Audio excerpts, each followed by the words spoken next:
कक्षा 10 गणित। आज हम लोग हल करेंगे प्रश्नावली 3.3। इसमें हम लोग को पहला प्रश्न दे दिया गया है, निम्न रैखिक समीकरण युग्म को प्रतिस्थापन विधि से हल कीजिए, है ना। प्रतिस्थापन विधि क्या होगा, इसमें ना आपको दो चर में रैखिक समीकरण युग्म तो दे देगा, ठीक है। तो यहाँ पे जब भी आपको युग्म दिया रहेगा, हमेशा युग्म आपको देगा, है ना, जोड़ा दिया रहेगा।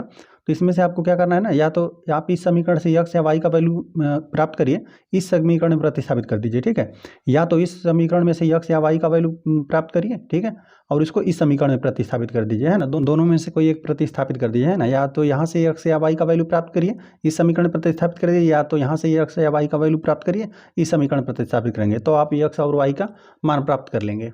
लिख देते हैं, दिया है, देखिए हम लोग को यही समीकरण दे दिया गया, एक x प्लस वाई बराबर 14 दे दिया गया, एक x ऋण y बराबर 4 दे दिया गया, ठीक है।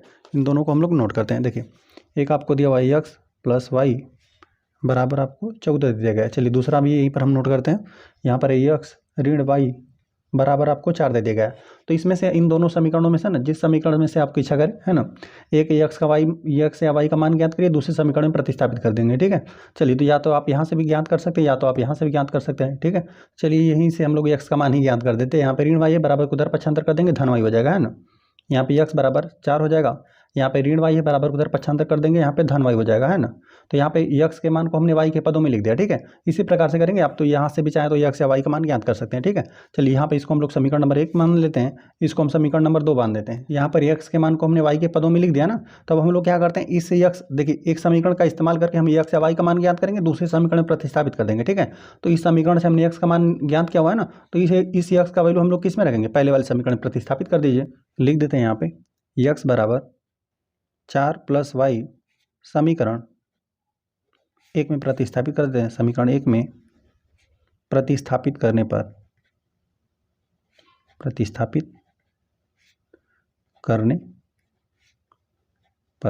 है ना, तो इस समीकरण से हमने x का वैल्यू ज्ञात किया, अब दूसरे वाले समीकरण में इसमें प्रतिस्थापित कर देते हैं, ठीक है। तो x के स्थान पर हम लोग क्या रखते हैं, इसको प्रतिस्थापित कर देते हैं, ये यही समीकरण है, इसमें x के स्थान पर हम लोग रख देते हैं 4 प्लस वाई, ठीक है। यहाँ पर x था, x के स्थान पर हमने यह वैल्यू रख दिया, ठीक है, 4 प्लस वाई इस समीकरण में।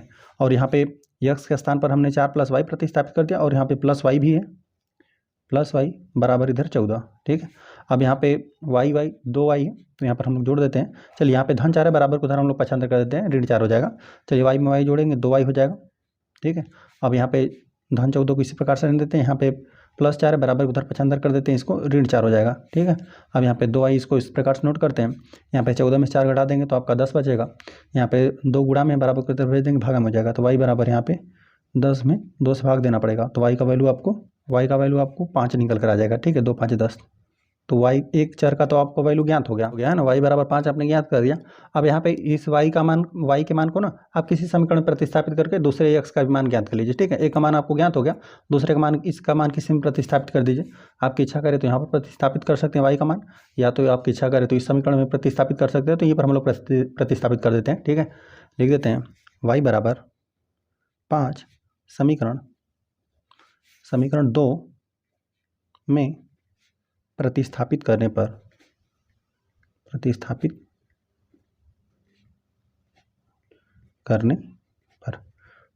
कर देते हैं, तो x बराबर भी आपको ज्ञात हो जाएगा, x बराबर 4 प्लस y के स्थान पर y का वैल्यू हमने ज्ञात कर दिया 5, तो यहाँ पे 4 में 5 जोड़ देंगे तो x का वैल्यू आपको 9 निकल कर आ जाएगा, ठीक है। अतः हम लोग लिख देते हैं यहाँ पे, अतः रैखिक समीकरण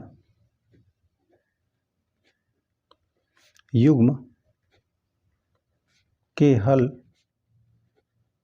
x बराबर आपको 9 मिला, और यहाँ पे y बराबर 5 मिला है। लिख देते हैं, यही हम लोग को मिला है, तो यही हमने प्राप्त किया। अतः रैखिक समीकरण युग्म के हल x बराबर 9 y बराबर 5 है। चलिए सेकंड वाले प्रश्न में हमें यही दे दिया गया है, 2 4 में रैखिक समीकरण नहीं दिया हुआ है। यस ऋण t बराबर 3 दे दिया गया, और यस बटा 3 प्लस t बटा 2 बराबर यहाँ पे 6 दे दिया गया। चलिए दोनों रैखिक समीकरण युग्म को हम लोग नोट करते हैं, यहाँ पे लिख भी देते हैं, दिया है हम लोग को एक दिया था यस ऋण t बराबर आपको 3 दे दिया गया था, तथा दूसरा रैखिक समीकरण आपको दे दिया गया है यस बटा 3 प्लस t बटा 2 दे दिया गया है, बराबर 6। चलिए इसको थोड़ा सा इस प्रकार से बनाते हैं, 5 की तरह लग रहा है, तो इस प्रकार से बना देते हैं यस है। चलिए तो यहाँ पर थोड़ा सा हम इसको हल कर लेते हैं, ठीक है। यहाँ पे हर में 3 है, यहाँ पे 2 है, इसको थोड़ा सा हल करते हैं। देखिए यहाँ पर हम लोग इन दोनों का लसा ले लेते हैं, तो इन दोनों का 3 और 2 का लसा ले लेंगे, 6 हो जाएगा, बराबर किधर 6 है, ठीक है।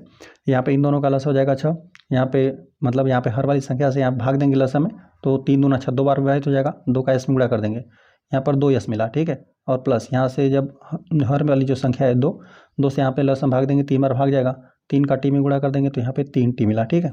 चलिए यहाँ पे 6 गुणा में है, बराबर को उधर भेज देंगे, मतलब यहाँ भागा में बराबर को उधर भेज देंगे, गुणा में चला जाएगा, ठीक है। तो यहाँ पे 2 यस प्लस 3 टी बराबर है आपका 6 में 6 का गुणा कर देंगे, आपको 36 मिल जाएगा, ठीक है। यहाँ पे संख्याएं हर में थी, सबको हमने अंश में ही कर दिया, ठीक है।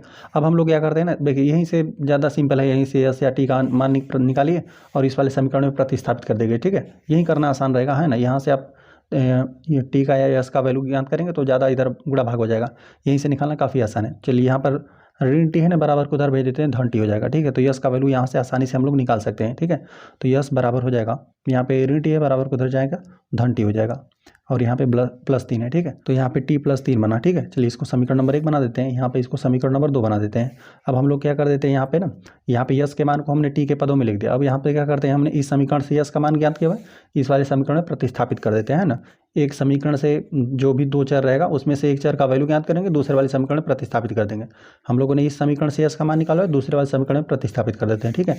लिख देते हैं यस बराबर टी प्लस 3 समीकरण 2 में प्रतिस्थापित करने पर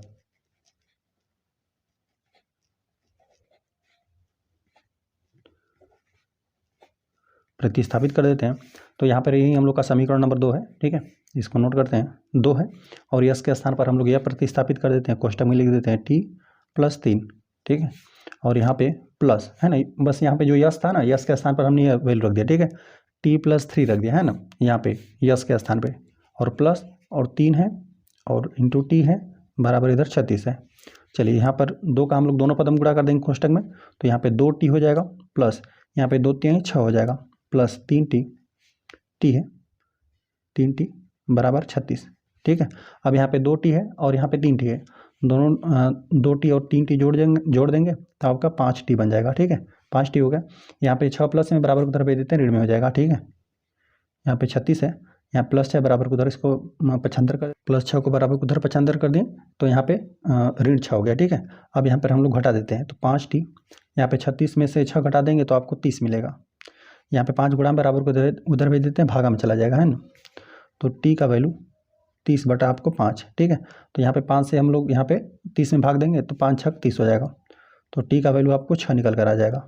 तो एक चर का तो वैल्यू हमने ज्ञात कर लिया, ठीक है। एक चर का ज्ञात होने के बाद देखिए यहीं पर टी का वैल्यू रखना काफ़ी आसान होगा, ठीक है। यहीं पर हम लोग रख देते हैं तो आपको 9 निकल जाएगा, है ना। अब यहाँ पर रखेंगे, यहाँ पर प्रतिस्थापित करके हल करेंगे तो समय लगेगा, ठीक है। तो यहाँ पर काफ़ी सिंपल है, यहीं पर प्रतिस्थापित कर देते हैं हम लोग, लिख देते हैं टी बराबर 6, यहाँ पे समीकरण 1 में प्रतिस्थापित करने पर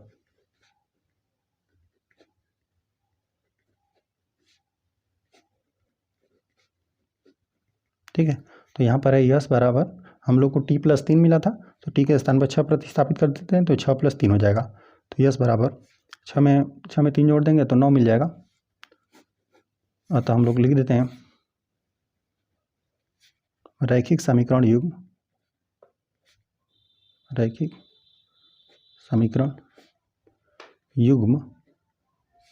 के हल यस बराबर हमें मिला 9, टी बराबर 6 है, ठीक है। इस प्रकार से रैखिक समीकरण युग्म के हमने दोनों हल प्राप्त कर लिए, है ना। यही हम लोग बाएं पक्ष में प्रतिस्थापित कर देंगे, यही ना यस और टी का मान, तो दाहिने पक्ष के बराबर आने लगेगा। ये दोनों रैखिक समीकरणों को संतुष्ट करेगा, ठीक है। तो इस प्रकार सेकंड प्रश्न भी हल हो गया। चलिए थर्ड वाले प्रश्न में हमें दे दिया गया 3x ऋण y बराबर 3, 9x ऋण 3y बराबर 9 दे दिया गया, ठीक है। इन दोनों रैखिक समीकरण युग्म को हम लोग नोट करते हैं, लिख देते हैं दिया है, ठीक है। यहाँ पर हमें दे दिया गया एक 3x ऋण y बराबर 3 दे दिया गया है। और चलिए दूसरा नोट करते हैं 9x ऋण 3y बराबर आपको 9 दे दिया गया है। तो आप चाहें तो इस समीकरण से भी x या y का मान ज्ञात करके इस समीकरण प्रतिस्थापित कर सकते हैं, आप चाहें तो इस समीकरण में से भी x या y के मान को ज्ञात करके इस समीकरण में प्रतिस्थापित कर सकते हैं। ठीक है, तो यहीं से देखिए निकालना काफ़ी आसान है। यहाँ से हम लोग y का मान ज्ञात कर सकते हैं। ठीक है, यहाँ पे ऋण y है, बराबर को इधर पक्षांतर कर देंगे, धन y हो जाएगा। यहाँ पे धन 3 है, बराबर के इधर इसको पक्षांतर कर देते हैं। ठीक है, या फिर इस समीकरण को हम लोग ये भी लिख सकते हैं 3x, यहाँ पे धन 3 है ना, बराबर की इधर पक्षांतर कर देंगे, यहाँ पे ऋण 3 हो जाएगा, है ना।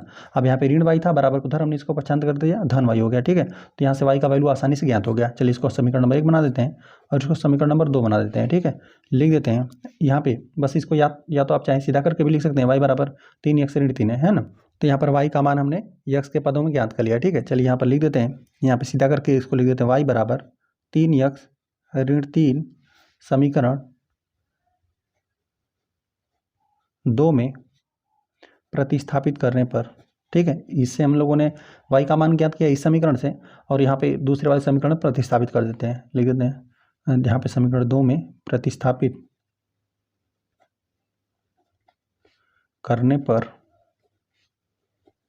ठीक है, तो यहाँ पर हम लोग ये समीकरण नोट करते हैं, 9x ऋण 3 y के स्थान पर y बराबर हमने यही ज्ञात किया हुआ है 3x ऋण 3 और बराबर इधर 9 है। ठीक है, इसको हम लोग हल करते हैं, तो यहाँ पे 9x रहेगा और यहाँ पे देखिए ऋण 3 का इन दोनों पदों में गुणा हो जाएगा। ठीक है, तो यहाँ पे ऋण 3 का इसमें पहले पद में गुणा कर देंगे तो ऋणात्मक धनात्मक गुणा होकर ऋणात्मक संख्या मिलेगी, 3 का 3 में गुणा कर देंगे, 3 3 9 मिल जाएगा। ठीक है, और इंटू x 9x तो रहेगा ही। और चलिए यहाँ पर जब दूसरे पद में ऋण 3 से गुणा कर देंगे ना, तो ऋणात्मक ऋणात्मक गुणा होकर धनात्मक संख्या मिलेगी। ठीक है, और 3 का 3 में गुणा कर देंगे तो 9 हो जाएगा, 3 3 9 बराबर इधर 9। ठीक है, अब यहाँ पे देख रहे हैं 9x है और यहाँ धनात्मक है और 9x ऋणात्मक है ना, विपरीत चिन्ह घटकर 0 हो गया। ठीक है, चर ही समाप्त हो गया। ठीक है, बराबर यहाँ पे 9। ठीक है, 9 बराबर आपको 9 मिला। अब यहाँ पर हम लोग लिख देते हैं यह कथन सत्य है। ठीक है, 9 बराबर 9 होता है, लिख देते हैं यह कथन सत्य है। यहाँ पर ना दोनों रैखिक समीकरण युग्म के अनंत हल हो जाएंगे। अच्छा, ऐसा क्यों हो रहा है? देखिए यही समीकरण है, आपको दे दिया गया है दूसरा 9x ऋण 3y बराबर इधर 9 है।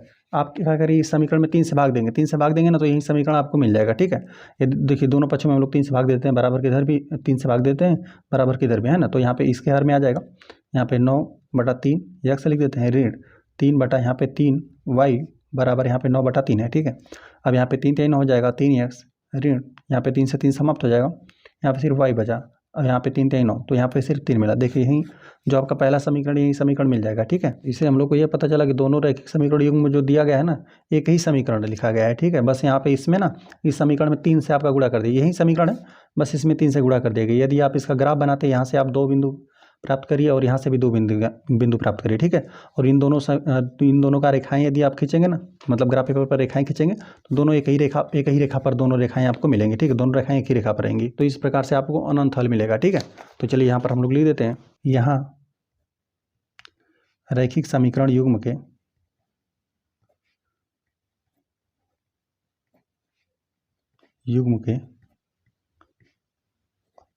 अनंत हल है, अनंत रहेगा, अनंत हल है।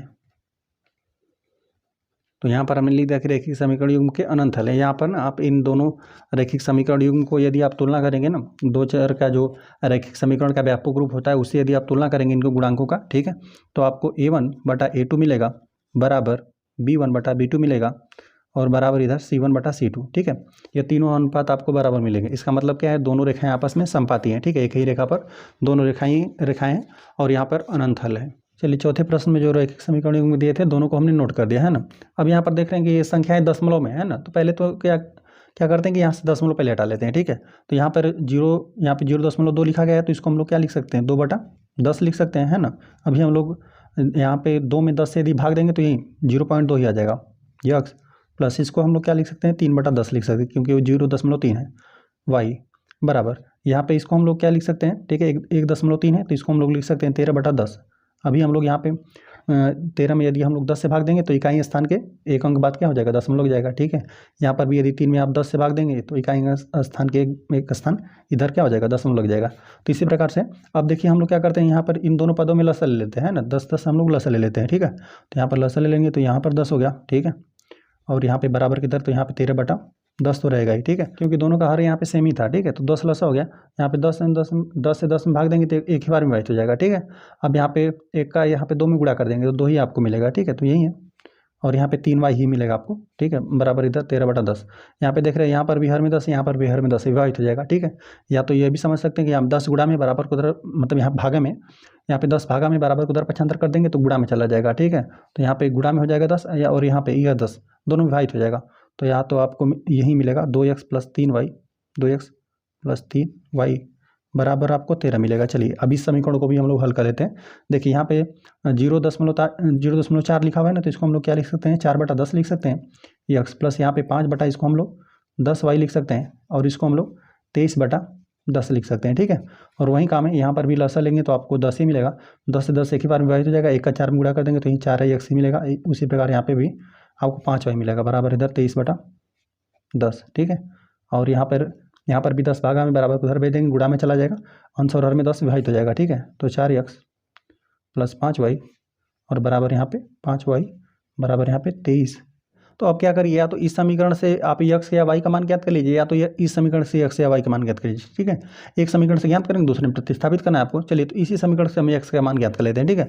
यहाँ पे देखिए 2x है, यहाँ पे प्लस 3y बराबर उधर पक्षांतर कर देते हैं, तो यहाँ पे 13 ऋण 3y हो गया, ठीक है। अब यहाँ पे 2 गुणा में बराबर को भेज देते भागा में हो जाएगा, तो x बराबर यहाँ पे 13 ऋण 3y बटा हमें 2 निकल कर आ गया, ठीक है। चलिए इसको हम लोगों ने समीकरण नंबर 1 मान लिया, ठीक है। तो इसको हम लोग क्या करते हैं, समीकरण नंबर 2 मान लेते हैं। अब यहाँ से हमने समीकरण 1 से हमने x के मान को निकाला है y के पदों में, ठीक है। तो यहाँ से x का मान हम लोग क्या कर देंगे, दूसरे वाले समीकरण में प्रतिस्थापित कर देंगे, ठीक है। लिख देते हैं समीकरण 1 से x का मान या x बराबर हम लोग लिख देते हैं 13 ऋण 3y बटा 2। समीकरण 1 से x बराबर 13 ऋण 3y बटा 2 समीकरण 2 में प्रतिस्थापित करने पर लिख देते हैं समीकरण 2 में प्रतिस्थापित करने पर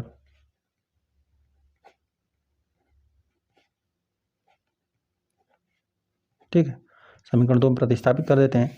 तो यहाँ पर है 4 और x है ना, तो x के स्थान पर हम लोग इतना कुछ रखेंगे, ठीक है। तो यहाँ पर रख देते हैं 13 ऋण 3y बटा 2 है, ठीक है। जो हमने समीकरण 1 से x का मान ज्ञात किया हुआ है, ठीक है, y के पदों में वही हमने क्या कर दिया, दूसरे समीकरण में प्रतिस्थापित कर दिया, ठीक है। तो बस x के स्थान पर हमने यह वाला x का वैल्यू रख दिया, ठीक है। और प्लस है यहाँ पे 5y बराबर 23 है ना। बस इसको हम लोग हल करेंगे, देख रहे हैं सब अब y का मान है, ठीक है। अब y का मान आपको ज्ञात हो जाएगा, बस इसको आपको हल कर लेना है ना। तो यहाँ पे देख रहे हैं अंश में 4 है, हर में 2 है, ठीक है। तो यहाँ से अंश में 4 है, हर में 2 है, तो ये दोनों आपस में विभाजित हैं, ठीक है। यहाँ पर अंश में 4 है, यहाँ पर हर में 2 है, तो ये आपस में विभाजित है, ठीक है। यहाँ पे 2 एकम 2, 2 दूना 4, तो यह 2 बार विभाजित कर देगा, ठीक है। तो यहाँ पे 2 हो जाएगा 13 ऋण 3y कोष्टक बंद प्लस 5y बराबर 23 है। यहाँ पे 2 का दोनों पद में गुणा कर देते, 13 दूना यहाँ पे 26 हो जाएगा, इसमें गुणा कर देंगे तो, और यहाँ पर दूसरे पद में गुणा कर देते हैं ऋणात्मक ही मिलेगा, ठीक है। यहाँ पे 3 दूना 6, 6y और प्लस 5y बराबर 23, ठीक है। अब यहाँ पे देख रहे हैं कि विपरीत चिन्ह घटा देते हैं, यहाँ पर विपरीत चिन्ह घटा देते हैं, तो यहाँ पे 26 है, यहाँ पे घटाएंगे तो देखिए ऋण 6y है और धन 5y है ना, ऋणात्मक राशि का वैल्यू अधिक है, ठीक है। तो यहाँ पे 5 में से 6 घटा देंगे तो 1 ही बचेगा, आपको सिर्फ ऋण y बचा बराबर यहाँ पे 23 है ना। तो अब यहाँ पे y का ही वैल्यू हम लोग को ज्ञात करना है, तो यहाँ पे ऋण y है बराबर के इधर हम लोग पक्षांतर कर देते हैं, धन y हो जाएगा, ठीक है। तो यहाँ पे 26 और यहाँ पे जो धनात्मक राशि है बराबर के इधर हम लोग पक्षांतर कर देते हैं, ऋण 23 हो जाएगा, बराबर के इधर आएगा तो ऋण 23 हो गया, और यहाँ पे ऋण y था बराबर के उधर पक्षांतर कर देंगे तो धन y हो गया, ठीक है। तो y का वैल्यू हम लोग ज्ञात कर लेंगे, ठीक है।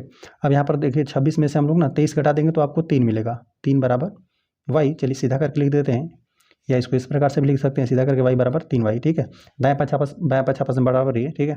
तो y बराबर आपको 3 निकल गया। यहाँ पे इसके मान को हम लोग ना इसी समीकरण में प्रतिस्थापित कर देते हैं, है ना, समीकरण 1 में प्रतिस्थापित कर देते हैं y के मान को, और x का मान भी ज्ञात कर लेते हैं। लिख देते हैं y बराबर 3 समीकरण 1 में प्रतिस्थापित करने पर प्रतिस्थापित कर देते हैं, तो यही हम लोग का पहला समीकरण x बराबर 13 ऋण 3y है, y के स्थान पर y का वैल्यू हमने ज्ञात कर लिया, तो यहाँ पे 3 गुणे 3 हो जाएगा, और बटा यहाँ पे 2 भी है ना। बस इसी को हल कर लेते हैं, तो x बराबर यहाँ पे 13 तो रहेगा ही, 3 तिहाई 9, 3 का 3 में गुणा कर दिया गया 9 मिला, ठीक है, बटा यहाँ पे 2 भी है। चलिए इसको हम लोग और हल करते हैं, तो यहाँ पे जब 13 में से 9 घटा देंगे तो आपको 4 ही मिलेगा, ठीक है, 4/2। तो जब भी आप 4 में 2 से भाग देंगे तो ही आपको मिलेगा, तो x का वैल्यू आपको 2 निकाल कर आ गया, ठीक है। अतः हम यहाँ पे लिख देते हैं, अतः रैखिक समीकरण युग्म रैखिक समीकरण युग्म के हल x बराबर 2 कमा y बराबर 3 हैं। ठीक है, तो इस प्रकार से यहाँ पे चौथा प्रश्न भी हल हो गया। चलिए पांचवें प्रश्न के रैखिक समीकरण युग्म को हमने नोट कर दिया है ना। अब यहाँ तो यहाँ से भी x या y का मान ज्ञात करिए या तो यहाँ से, ठीक है, दोनों में से जो भी इच्छा करें यहीं से हम ज्ञात कर देते हैं x का मान। ठीक है, तो यहाँ पे करणी में 2 है x, अब यहाँ पे प्लस, यहाँ पे प्लस करणी में 3y है, बराबर को उधर पक्षांतर कर देते हैं, ऋण करणी में 3y हो गया। ठीक है, अब यहाँ पे करणी में 2 गुणा में है, बराबर को उधर भेज देते हैं, भागा में हो जाएगा, x बराबर ऋण करणी में 3 और बटा यहाँ पे करणी में 2 है। ठीक है, और इंटू y है, यही हो गया। यहाँ पे x के मान को हमने y के पदों में लिख दिया। ठीक है, चलिए और यहाँ पे तब इसको हम समीकरण नंबर 1 मान लेते हैं, इसको हमने समीकरण नंबर 2 मान लिया। ठीक है, अब यहाँ से हमने x का मान ज्ञात कर लिया, दूसरे वाले समीकरण में प्रतिस्थापित कर देते हैं। ठीक है, लिख देते हैं x बराबर ऋण करणी में 3 बटा करणी में 2 y को समीकरण 2 में प्रतिस्थापित करने पर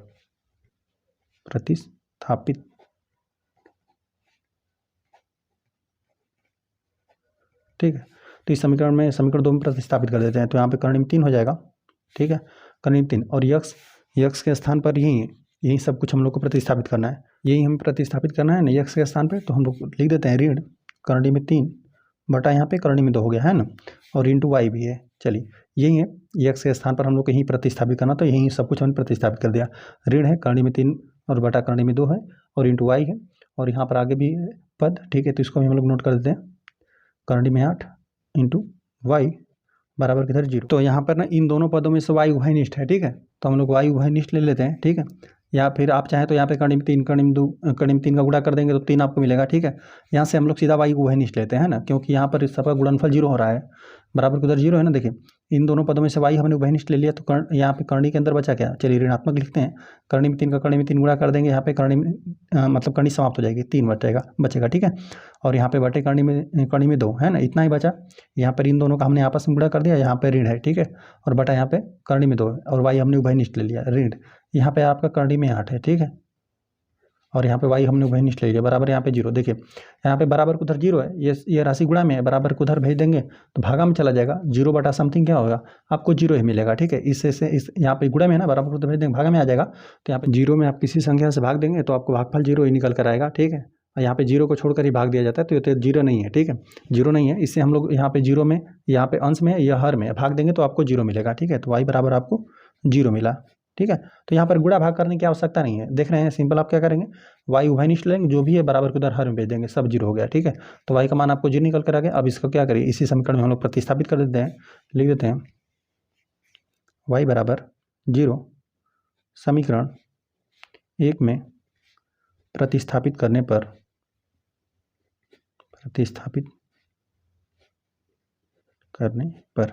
प्रतिस्थापित कर देते हैं, तो यहाँ पे गुणा होगा तो 0 हो जाएगा, इसका मान भी 0 निकल कर आ जाएगा।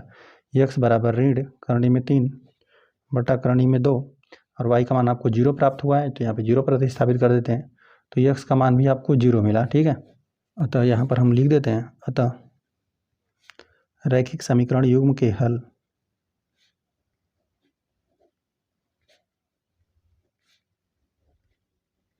युग्म रहेगा के हल x बराबर 0 कामा y बराबर 0 हैं। तो यही हमें x और y के मान निकल कर आए। ठीक है, x बराबर 0 और y बराबर 0, यही यदि आप बाएं पक्ष में प्रतिस्थापित करेंगे x और y के स्थानों पर ना, तभी आपके दाहिने पक्ष के बराबर आएगा। ठीक है, यहाँ पर 0, यहाँ पर भी 0 प्रतिस्थापित करेंगे तो यहाँ पे दाहिने पक्ष के बराबर आ जाएगा, यह भी क्या हो जाएगा, 0 में हो जाएगा, बाएं पक्ष भी, यहाँ पर भी 0 प्रतिस्थापित करेंगे x और y के स्थान पर, तो दाहिने पक्ष के बराबर आ जाएगा। तो हम लोग को यही रैखिक समीकरण युग्म का हल मिला, x बराबर 0 y बराबर 0 है। चलिए, तो प्रश्न नंबर 6 में जो भी हमें रैखिक समीकरण युग्म दिया था उसको हमने नोट कर दिया। ठीक है, अब इसको देख रहे हैं हर में संख्या है, थोड़ा इसको हल करते हैं ना, सब कुछ अंश में करते हैं ताकि गुणा भाग करने में आसानी रहे। तो यहाँ पे देख रहे हैं ना, 2 और 3 का लसा हो जाएगा 6। ठीक है, यहाँ पे 6 लिख देते हैं, बराबर किधर, तो ऋण 2 रहेगा ही। यहाँ पे हर में यहाँ पे लसा से भाग देंगे, 2 तिहाई 6, 3 बार में जाएगा, 3 का इसमें गुणा कर देंगे, 3 तिहाई 9 x हो गया ऋण, 3 से यहाँ पे 6 भाग देंगे, 3 गुना 6 2 बार भाग जाएगा, 2 5 10 हो गया 10 y। थोड़ा इसको और हल करते हैं, 9x ऋण, देखिए यहाँ पर जो भागा में है ना 6, इसको बराबर को उधर गुणा में भेज देते हैं। ठीक है, तो यहाँ पे ऋण 10 y बराबर, यहाँ पे 6 दूना 12 हो जाएगा, यहाँ पे ऋण 12। ठीक है, सब कुछ अंश में हमने कर दिया।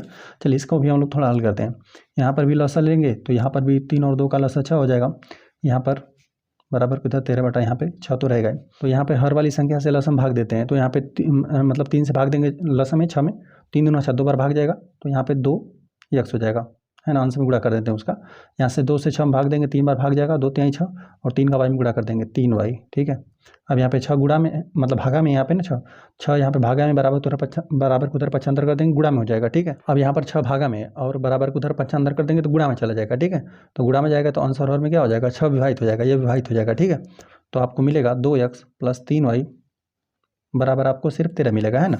तो आपकी इच्छा करे तो यहाँ से आप x का वैल्यू ज्ञात कर लीजिए, या तो आप यहाँ से, ठीक है, x या y का वैल्यू ज्ञात कर लीजिए, ठीक है। चलिए तो हम x का वैल्यू यहीं से ज्ञात कर देते हैं, ठीक है। यहाँ पे हम लिखते हैं 2x, यहाँ पे 3y को बराबर को उधर पक्षांतर कर देते हैं, तो हो जाएगा 13 ऋण 3y, ठीक है। अब यहाँ पे 2 गुणा में बराबर को उधर भेज देंगे, भागा में चला जाएगा, तो x बराबर आपको 13 ऋण 3y और बटा 2 मिला, ठीक है। चलिए तो इसको हम लोग समीकरण नंबर 1 बना देते हैं, इसको हम समीकरण नंबर 2 बना देते हैं ना। चलिए तो इस समीकरण से हमने x का वैल्यू ज्ञात किया है y के पदों में। अब यहाँ पे इस मान को हम लोग क्या कर देते हैं, इस समीकरण 1 में प्रतिस्थापित कर देते हैं। समीकरण 2 से तो हमने x का मान ज्ञात किया, समीकरण 1 में इसको प्रतिस्थापित कर देते हैं, लिख देते हैं x बराबर 13 ऋण 3y बटा 2 समीकरण 1 में प्रतिस्थापित करने पर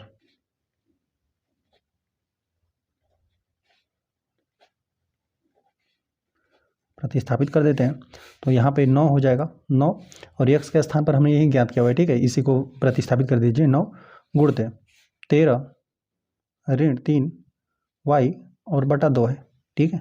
यही x के स्थान पर हमने प्रतिस्थापित कर दिया, ऋण 10y बराबर ऋण 12 है। चलिए यहाँ पे 9 का दोनों पद हम गुणा कर देते हैं, गुणा में ये, ठीक है, तो दोनों पद हम गुणा कर देते हैं। 13 9 117 होता है ना, यहाँ पे 9 का 9 गुणते 13 कर देंगे, 13 9 117, ठीक है, ऋण यहाँ पे 9 का 3 में गुणा कर देंगे, 9 3 27 हो जाएगा, ठीक है, y और बटा यहाँ पे 2 तो है ही है ना, और ऋण 10y बराबर ऋण 12, ठीक है। इसको हम लोग और हल करते हैं, तो यहाँ पर चलिए हम लोग लसल लेते हैं, ठीक है। यहाँ पर हम लोग लसल लिख देते हैं, बटा 1 लिख देते हैं, ठीक है। तो यहाँ पर लसल ले लेंगे तो 2 हो जाएगा, बराबर किधर तो ऋण 12 है ये, 2 यहाँ पर विभाजित हो जाएगा, 2 कम 2 एक ही बार में विभाजित हो जाएगा, तो 1 का यहाँ पे गुणा कर देंगे तो यही संख्या आपको मिलेगी।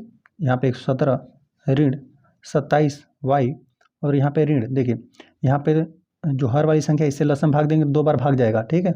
यहाँ पे 2 में 1 से भाग देंगे 2 बार भाग जाएगा, और फिर 2 का क्या कर देंगे, यहाँ पे अंश में गुणा कर देंगे, तो यहाँ पे 10 दूना 20 हो जाएगा, यहाँ पे 20y। चलिए यहाँ पे भागा में 2 है ना, बराबर को उधर भेज देते हैं, अंश में चला जाएगा, यहाँ पे हर में है, यहाँ पे अंश में चला जाएगा, ठीक है। तो यहाँ पे लिख देते हैं 117, ठीक है। अब यहाँ पे देख रहे हैं दोनों ऋणात्मक राशि है, दोनों ऋणात्मक है, आपस में जुड़ जाएगा, ठीक है।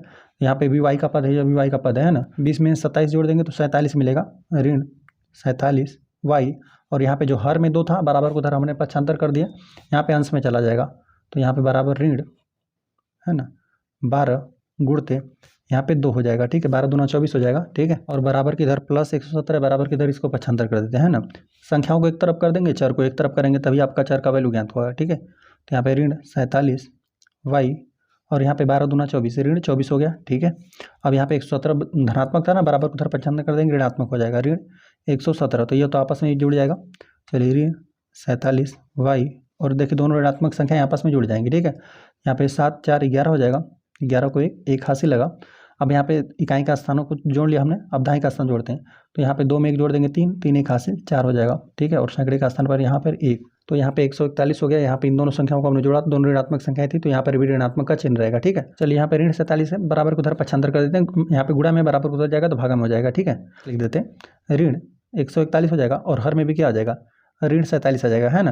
तो हम लोग देखते हैं कि यहाँ पे 47 क्या है, 3 बार में, क्योंकि 7 21 होता है ना, देखते हैं 3 बार में ये विभाजित है क्या। तो यहाँ पे 47 में 3 का गुणा कर देते हैं, 3 7 21 को, मतलब 3 7 21 हो जाएगा, 2 हासिल लगेगा, यहाँ पे 4 3 चौको 12 13 14, तो ठीक है, यहाँ पर 3 बार विभाजित हो जा रहा है, ठीक है। यहाँ पे 47 से यहाँ पे 141 को विभाजित कर देंगे, 3 बार विभाजित हो जाएगा, ठीक है।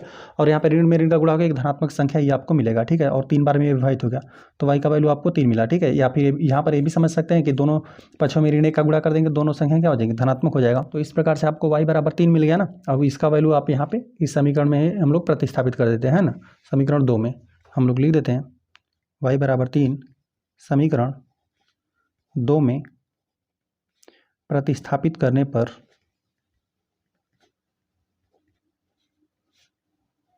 तो प्रतिस्थापित कर देते हैं। तो यही समीकरण नंबर 2, x बराबर 13 ऋण 3y है, 3 है, y का वैल्यू तो हमने 3 ज्ञात ही कर दिया, ठीक है, और बटा यहाँ पे 2 है। तो x बराबर 13 ऋण 3 3 9 हो जाएगा, बटा यहाँ पे 2 है। यहाँ पे 13 में से यहाँ पे 9 घटा देंगे तो आपको 4 ही मिलेगा, 4 बटा 2। तो x का वैल्यू 4 में 2 से भाग देंगे, 2 ही बार विभाजित हो जाएगा, तो x का वैल्यू 2 निकल कर आ गया, ठीक है। अतः हम लोग यहाँ पे लिख देते हैं, अतः रैखिक समीकरण युग्म के हल x बराबर 2, y बराबर 3 है, ठीक है। तो इस प्रकार से पहले प्रश्न के 6 प्रश्न हल हो गए। आ जाते हैं प्रश्न नंबर 2 पे। प्रश्न नंबर 2 हम लोग को दिया गया 2x + 3y बराबर 11 और 2x ऋण 4y बराबर ऋण 24 को हल कीजिए और इससे यम का वह मान ज्ञात कीजिए जिसके लिए y बराबर mx + 3 हो, ठीक है। तो हम लोग को क्या करना है ना, इन दोनों रैखिक समीकरण युग्मों को हल कर लेना है। हल करके x और y का मान ज्ञात कर देंगे और यहाँ पर यम हमें ज्ञात करना है। तो यम हम लोग कैसे ज्ञात करेंगे, जो हम लोग इन दोनों रैखिक समीकरणों को हल करके x और y का मान ज्ञात किए रहेंगे ना, तो यहाँ पर y का मान प्रतिस्थापित कर देंगे और यहाँ पर x का मान प्रतिस्थापित कर देंगे, ठीक है। और इस समीकरण को हम लोग हल करके यम का मान ज्ञात कर देंगे, ठीक है। चलिए इन दोनों रैखिक समीकरणों को हम लोग नोट करते हैं। चलिए हमने लिख दिया कि दिए गए रैखिक समीकरण युग्म, दोनों रैखिक समीकरणों को हमने नोट कर लिया, ठीक है। अब यहाँ से x या y का मान ज्ञात कर लिए, दूसरे में प्रतिस्थापित कर दीजिए, ठीक है। या तो यहाँ से x या y का मान ज्ञात करिए, इस समीकरण में प्रतिस्थापित कर दीजिए, ठीक है। चलिए यहीं से हम लोग x का मान ज्ञात कर लेते हैं, ठीक है। यहाँ पे लिख देते हैं 2x, यहाँ पे प्लस 3y बराबर को उधर पक्षांतर कर देते हैं, ऋण 3y हो जाएगा। यहाँ पे 11 ऋण 3y, ठीक है। यहाँ पे 2 गुणा में बराबर उधर भागा में चला जाएगा, तो यहाँ पर हो जाएगा x बराबर यहाँ पे 11 ऋण 3y और यहाँ पे बटा में 2, ठीक है। चलिए इसको समीकरण नंबर 1 मान देते हैं, इसको समीकरण नंबर 2। तो यहाँ से x का जो मान हम निकाले y के पदों में समीकरण 2 में प्रतिस्थापित कर देते हैं। लिख देते हैं x बराबर 11 ऋण 3y बटा 2 को समीकरण 2 में प्रतिस्थापित करने पर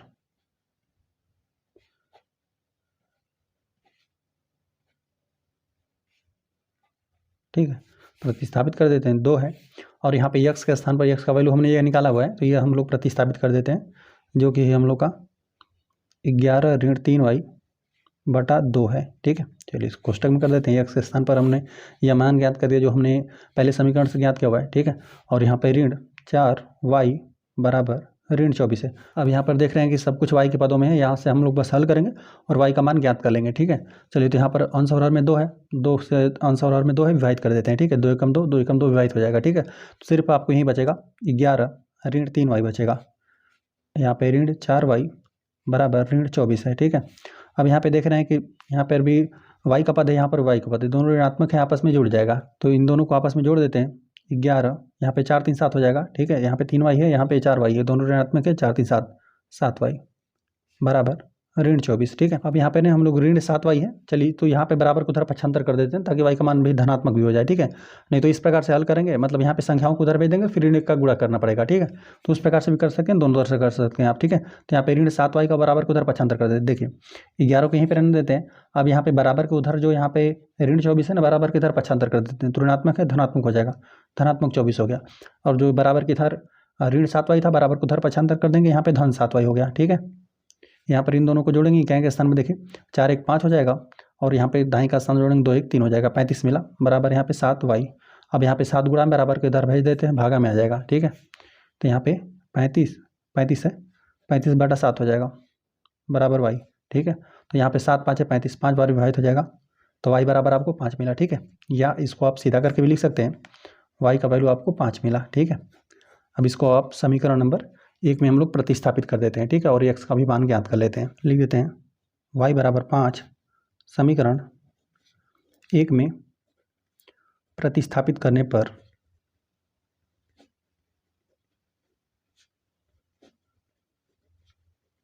ठीक है, प्रतिस्थापित कर देते हैं। तो यहाँ पर हम लोग को समीकरण नंबर 1 यही है, x बराबर 11 ऋण 3 और यहाँ पे y के स्थान पर हम लोगों ने वैल्यू 5 ज्ञात किया हुआ है, ठीक है। तो 5 बटा यहाँ पे 2 हो गया। चलिए बस इसको हम लोग हल कर लेते हैं, यहीं पे हल करते हैं। यहाँ पे 11, यहाँ पे 3 में 5 का गुणा कर देंगे, 5 से 15 हो जाएगा, ठीक है। तो यहाँ पे 15 हो जाएगा, ठीक है। और यहाँ पे बटा 2 है ना। इसको और हल करते हैं तो यहाँ पर विपरीत चिन्ह घट जाएगा। 15 में से यहाँ पे क्योंकि देखिए ऋणात्मक वाली राशि बचेगी, क्योंकि ऋणात्मक वाली राशि का संख्या अधिक है, ठीक है, तो यही बचेगा। तो यहाँ पे 15 में से यदि आपने 11 घटा देंगे तो 4 ही मिलेगा आपको, वो भी ऋणात्मक वाली राशि अधिक है तो ऋण का 4 बचेगा ही, और बटा 2, ठीक है। तो यहाँ पे 4 में 2 से भाग देंगे तो यक्स बराबर आपको कितना मिला, ऋण 2 मिला, ठीक है। तो यही यक्स और वाई का मान हमने ज्ञात कर दिया। हम लोग लिख देते हैं यहाँ पे रैखिक समीकरण युग्म के हल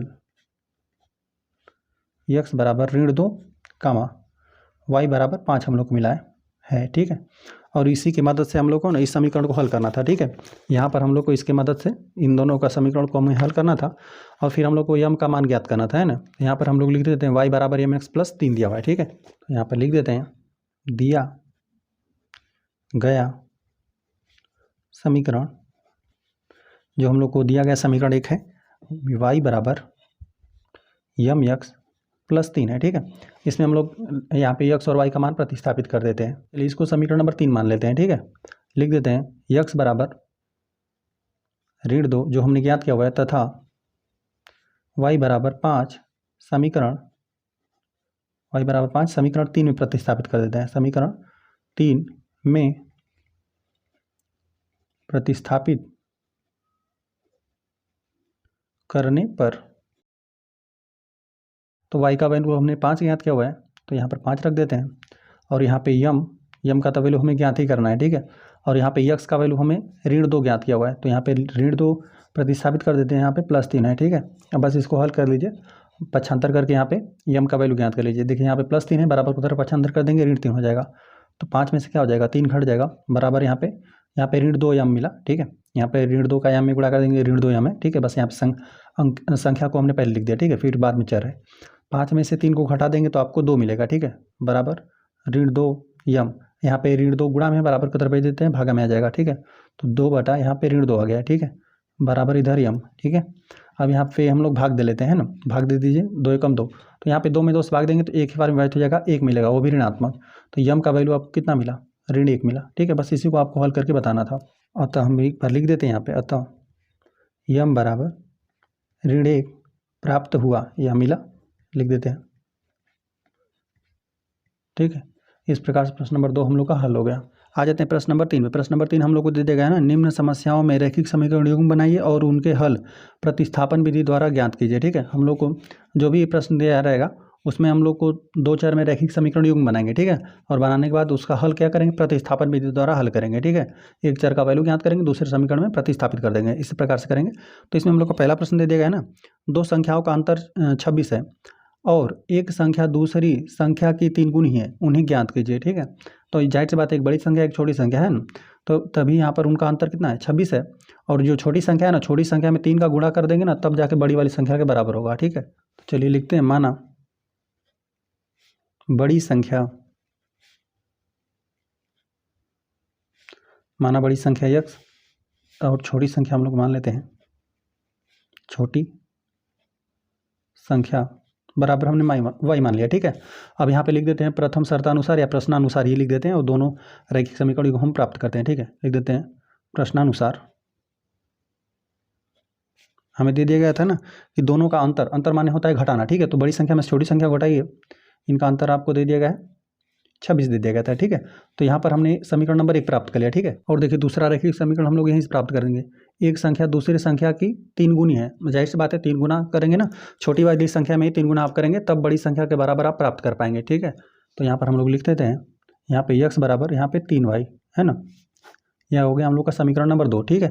यहाँ पर हमने यहाँ पे छोटी संख्या में क्यों गुणा किया, देखिए छोटी संख्या हम लोग को समीकरण बनाना है, ठीक है। यहाँ पे हमें दे दिया गया था ना कि एक संख्या दूसरी संख्या के 3 गुनी है, ठीक है। तो यहाँ पे जाहिर सी बात है कि छोटी ही वाली संख्या में आप 3 गुना करेंगे तब जाके आप बड़ी वाली संख्या के बराबर हो पाएंगे, है ना। और यहाँ पे समीकरण बनाना, इसीलिए हमने 3 का यहाँ पे गुणा कर दिया, छोटी वाली संख्या में 3 का गुणा कर दिया तो किसके बराबर हो गया, बड़ी वाली संख्या के बराबर हो गया। तो इस प्रकार से 2 रैखिक समीकरण हमने प्राप्त कर लिए। अब यहाँ पर लिख देते हैं प्रतिस्थापन विधि द्वारा हल, प्रतिस्थापन विधि द्वारा हल, ठीक है। प्रतिस्थापन विधि द्वारा हल करते हैं तो इसमें जो भी हम लोग को रैखिक समीकरण युग्म रहता है ना, तो उसमें हम लोग को एक चर का वैल्यू ज्ञात करना रहता है। तो इसमें तो पहले ही हम लोग को ज्ञात है, उसी प्रकार से ही, ठीक है। तो यहाँ पर हम लोग क्या करते हैं, यहाँ पे यक्स का मान y के पदों में पहले से ही है, तो हम लोग क्या कर देते हैं, यहाँ पे यक्स का मान, यहाँ पे समीकरण 2 से हम लोग यक्स के मान को समीकरण 1 में प्रतिस्थापित कर देते हैं। यहाँ पे लिख देते हैं यक्स बराबर 3y, ठीक है। यक्स बराबर 3y को समीकरण या के मान को इस प्रकार से भी लिख सकते हैं, यक्स बराबर 3 के मान को समीकरण 1 में प्रतिस्थापित करने पर, समीकरण 1 में प्रतिस्थापित करने पर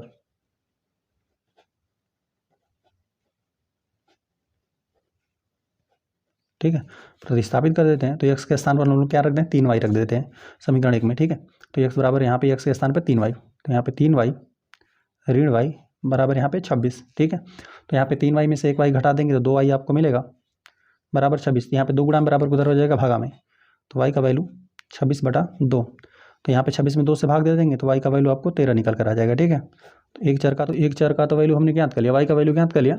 अब यहाँ पे y का मान हम लोग क्या कर देते हैं, इसी दूसरे वाले समीकरण में प्रतिस्थापित कर देते हैं। y बराबर लिख देते हैं, y बराबर 13 है ना, समीकरण 2 में प्रतिस्थापित करने पर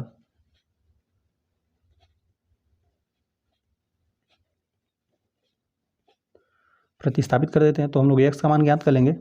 लिख देते हैं यहाँ पे x बराबर 3 गुणते और यहाँ पे y का वैल्यू हमने 13 ज्ञात किया हुआ है, 13 या 39 हो जाएगा, ठीक है।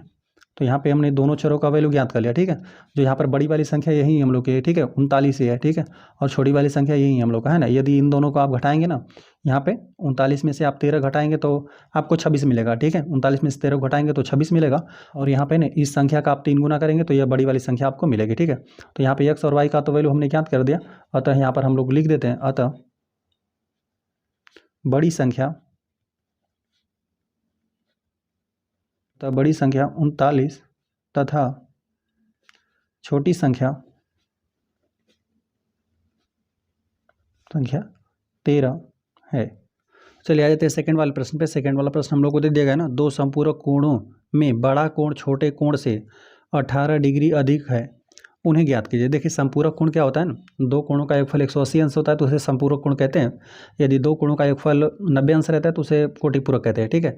90 अंश रहेगा दो कोणों का योगफल तो उसे कोटिपूरक, और दो कोणों का योगफल 180 अंश रहता है तो उसे संपूरक कोण कहते हैं, है ना। तो यहाँ पर इन दोनों कोणों को हम लोग जोड़ देंगे ना, जो भी हम लोग एक्स और वाई मान लेंगे, ठीक है। एक बड़ा कोण है एक छोटा कोण है, तो हम लोग मान लेंगे यहाँ पे दोनों कोणों को जोड़ देंगे तो एक हम लोग रैखिक समीकरण पाएंगे, एक्स प्लस वाई बराबर 180 अंश पा जाएंगे।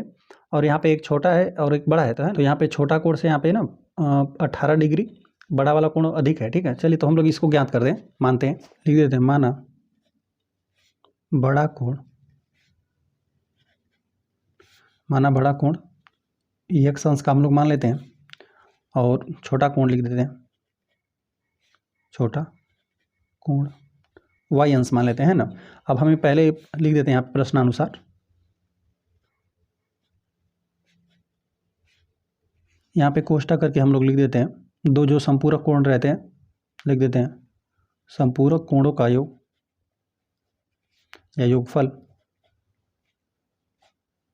180 अंश होता है, ठीक है। हमेशा दो ही कोण रहेंगे इसमें, दो कोणों का योगफल 180 अंश रहेगा तो संपूरक कोण, दो कोणों का योगफल 90 अंश रहेगा तो कोटिपूरक, ठीक है। तो इन दोनों कोणों को ही हम लोगों ने, यही दोनों कोण हैं आपस में संपूरक कोण है ना, तो इन दोनों का योगफल कितना हो जाएगा, 180 अंश हो जाएगा। एक्स अंश प्लस वाई अंश बराबर 180 अंश, ठीक है। यहाँ पर हो गया समीकरण नंबर 1, है ना।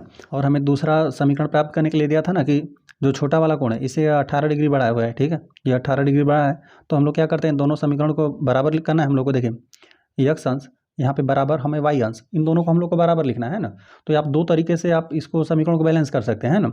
यहाँ पे क्या है, ये बोला है कि जो बड़ा वाला कोण है 18 अंश बड़ा हुआ है, ठीक है, 18 अंश बड़ा है, तो यहाँ पे क्या कर दो, इसमें से 18 घटा दो, ठीक है, 18 अंश इसमें से घटा दो, ये भी कर सकते हो। या फिर आप ये भी कर सकते हैं ना, इसमें क्या कर सकते हैं, एक्स अंश बराबर यहाँ पे वाई अंश प्लस यहाँ पे 18, ठीक है। इसमें आप 18 अंश जोड़ सकते हो, दोनों में से किसी तरह से आप समीकरण बना सकते हो, है ना। यहाँ पे बराबर या साथ में ही रहेगा, ठीक है।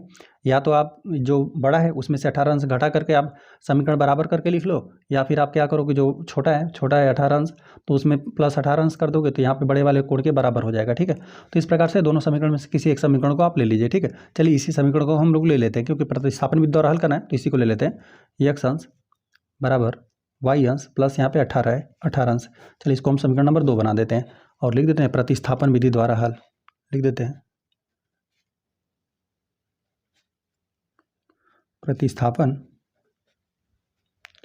विधि द्वारा हल रहेगा। चलिए तो हम लोग क्या कर देते हैं, समीकरण 2 में यक्स का मान, यहाँ पे ये यक्स का मान वाई के पदों में, तो हम लोग क्या कर देते हैं, इसके मान को, यक्स के मान को यहाँ पे पहले वाले समीकरण में प्रतिस्थापित कर देते हैं। लिख देते हैं यक्स बराबर वाई अंश, यक्स अंश बराबर वाई अंश प्लस 18 अंश समीकरण 1 में प्रतिस्थापित करने पर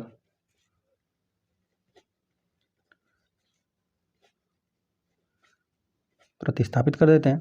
तो यहाँ पे इसी के मान को यहीं पर हम लोग प्रतिस्थापित करना है, तो यक्स है, यक्स के स्थान पर हम लोग यह प्रतिस्थापित कर देते हैं, ठीक है। यक्स के स्थान पर हम लोग वाई अंश प्लस 18 अंश, ठीक है, यही ना, यक्स का मान यही है, वाई अंश प्लस 18 अंश, यही प्रतिस्थापित कर देंगे। और यहाँ पे हमने प्रतिस्थापित कर दिया एक्स के स्थान पर इतना, और प्लस वाई अंश बराबर 180 अंश। चलिए यहाँ पे वाई अंश 2 वाई अंश हो जाएगा, ठीक है, बराबर यहाँ पे 18 अंश को बराबर उधर पक्षांतर कर देते हैं, यहाँ पे ऋण 180 अंश में से ये घट जाएगा 18 अंश, ठीक है। 2 वाई अंश बराबर यहाँ पर हम लोग को मिलेगा, यहाँ पे घटा देते हैं, तो यहाँ पे दाई के स्थान पर, मतलब यहाँ पे इकाई के स्थान पर 10 हो जाएगा, एक हासिल ले जाएगा 10, 10 में से 8 चला जाएगा तो 2 आपका बचेगा, ठीक है। 2 बचा, एक हासिल देने के बाद यहाँ पर बचा हुआ है 7, 7 में से 1 जाएगा, 6 बचेगा, ठीक है। और यहाँ पे सैकड़े के स्थान पर 1 तो रहेगा, 162 अंश बचा, ठीक है, घटाने के बाद 18 अंश 180 अंश में से, तो यहाँ पे 2 गुणा में बराबर को भाग में भेज देते हैं, ठीक है। तो यहाँ पे वाई अंश बराबर यहाँ पे 162 अंश बटा यहाँ पे 2 करना है, तो वाई अंश बराबर यहाँ पे 2 8 16, 2 एकम 2, तो यहाँ पे वाई अंश का वैल्यू आ गया 81। यहाँ पे वाई का वैल्यू हम लोग को ज्ञात हो गया, बस इसको क्या कर देते हैं, समीकरण नंबर 2 में प्रतिस्थापित कर देते हैं और एक्स का भी वैल्यू ज्ञात कर लेते हैं। लिख देते हैं वाई बराबर 81 अंश समीकरण 2 में प्रतिस्थापित करने पर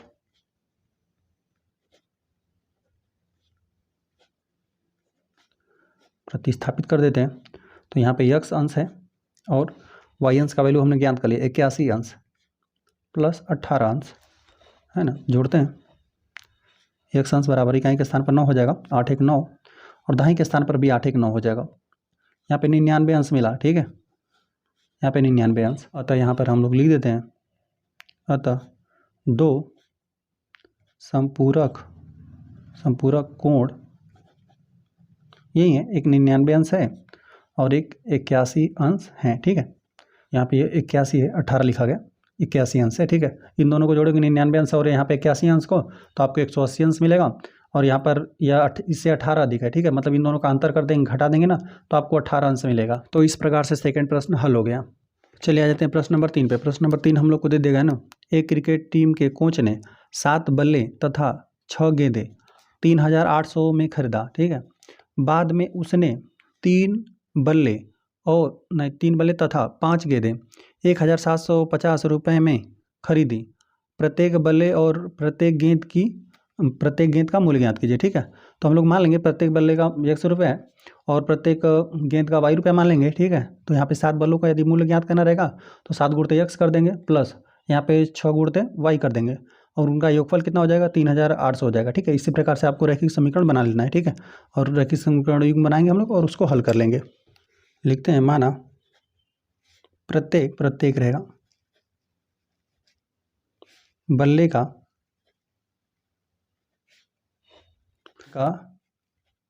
मूल्य हम मान लेते हैं 100 रुपये है एक बल्ले का मूल्य, और लिख देते हैं प्रत्येक, यहाँ पे गेंद है, गेंद का मूल्य बराबर हम वाई रुपया मान लेते हैं, ठीक है। तो यहाँ पर हम लोग को पहले दिया गया था 7 बल्ले, ठीक है, तो यहाँ पे हम लिख भी देते हैं यहाँ पे प्रश्नानुसार प्रश्नानुसार पहले हम लोग को 7 बल्ले का बात किया था, ठीक है। तो एक बल्ले का हम लोगों ने कीमत यहाँ पे माना हुआ है ₹100, ठीक है। तो यहाँ पे 7 में हम लोग x का गुणा कर देंगे तो सातों बल्लों का कीमत हम लोग को पता चल गया, प्लस यहाँ पर 7 बल्ले और यहाँ पे 6 गेंदें, तो यहाँ पर हम लोग 6 में क्या कर दें, y का गुणा कर दें, मतलब एक बल्ले का मतलब एक गेंद का कीमत का गुणा कर दिया 6 में, ठीक है। तो 6 गेंदों का हमें मूल्य पता चल गया, ठीक है, 6y, और इनका योगफल आपको दे दिया गया है 3800, ठीक है। तो इस प्रकार से हमने समीकरण नंबर 1 प्राप्त कर लिया, ठीक है। और इसी प्रकार से प्रश्न में आगे दे दिया गया था ना कि उसने 3 बल्ले और 5 गेंदें और खरीदा था, ठीक है। तो यहाँ पे 3 बल्ला खरीदा था, तो 3 और एक बल्ले का कीमत है ₹100, तो यहाँ पे 3x है ना, तीनों बल्लों का कीमत यही हो गया 3x, ठीक है। और प्लस और यहाँ पे फिर 5 गेंदें खरीदा था, ठीक है, तो 5 हो गया, और एक गेंद का मूल्य हमने यह माना है ₹y, ठीक है। तो यहाँ पे इंटू y, तो यह 5 गेंदों का मूल्य हो गया, ठीक है। और इनका योगफल आपको दे दिया गया है 1750 दे दिया गया है, ठीक है। चलिए इस प्रकार से हमने समीकरण नंबर 2 मान लिया। अब यहाँ पे लिख देते हैं प्रतिस्थापन विधि द्वारा हल, प्रतिस्थापन विधि द्वारा हल। तो चलिए इन दोनों समीकरण में से किसी समीकरण में से x या y का वैल्यू ज्ञात कर लीजिए, ठीक है। हम लोग चलिए इसी समीकरण 2 में से ज्ञात कर देते हैं, ठीक है।